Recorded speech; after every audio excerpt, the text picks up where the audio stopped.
मेरे प्यारों, यीशु मसीह के नाम से मैं आपको अभिवादन करता हूँ। ये नए दिन की शुरुआत में क्या आप आनंदित हुए हैं? परमेश्वर प्रतिदिन नए अनुग्रह को देता है।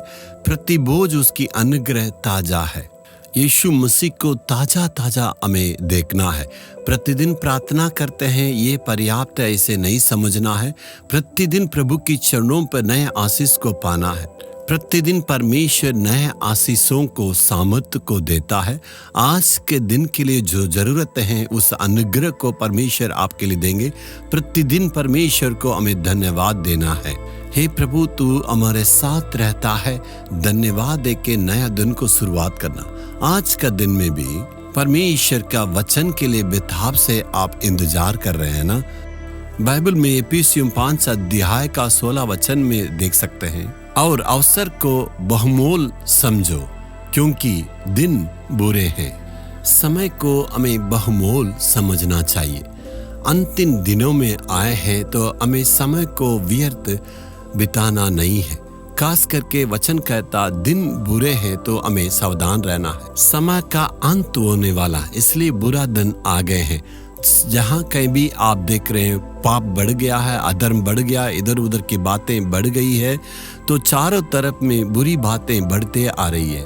यीशु मसीह का आगमन नजदीक है, सारी बातें पूरी हो रही है। इसलिए बाइबल कहता है ये दिन बहुत ही बुरे दिन है। इसलिए परमेश्वर के लोग हमेशा जागृत रहना है और सावधान रहना है।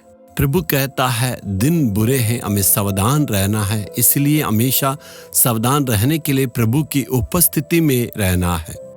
प्रतिदिन यीशु के संग संग चलना है। प्रतिदिन यीशु के हाथ पकड़ के चलने के द्वारा इस बुरे दिन से बच सकते हैं। दिन बहुत ही बुरे हैं तो हमें सावधान रहना है। प्रभु महत्वपूर्ण एक सलाह देता है। अवसर को हमें समझना है। समय को व्यर्थ बिताना नहीं है। मनोरंजन के लिए सारा समय को बिताना नहीं।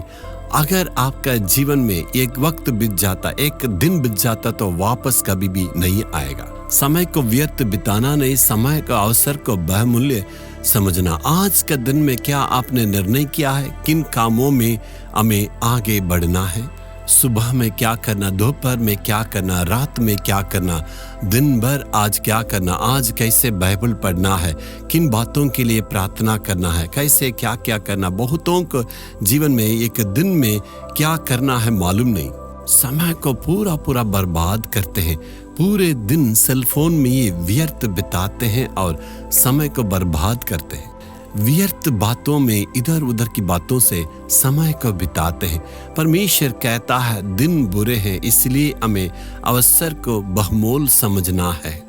कोई आके यदि हमसे पूछते हैं 1 घंटा आपके साथ बिताना है, मैं कहूँगा 1 लाख रुपया दे सकता हूँ, लेकिन अपने 1 घंटा मैं आपके लिए नहीं दे सकता हूँ, क्योंकि आगे बहुत काम करना है, आगे बहुत सेवा है। समय को व्यर्थ बिता नहीं सकते हैं। इसलिए परमेश्वर के लोग अपने आप को आज हमें जांचना है। समय को व्यर्थ बिताना नहीं है। हमेशा अपने समय के अनुसार सारे काम को हमें करना है। अपने समय के वक्त को सही से हमें योजना बनाकर रखना है। परिवार के लिए समय देना है और काम के लिए समय देना है, और यदि बिजनेस करते हैं तो उसमें समय देना है। परिवार के लिए समय देना, सेवा के लिए जिस वक्त में क्या करना, कैसे प्रार्थना करना, सब के लिए समय को आप अनुशासन में रखने के लिए कोशिश करना है। ऐसे नहीं करते तो सारा समय व्यर्थ बिता जाएंगे। इसलिए प्रभु कहता है अपने अवसर को बहुमोल समझो। आज आपके जीवन में क्या क्या करना है, क्या आपने सोचा है? जी हाँ, आज के दिन में मैं ये काम करूँगा। ऐसे आप सोच के निर्णय करने से परमेश्वर आपके जीवन में जरूर बहुत बड़ा परिवर्तन आशीष को देंगे।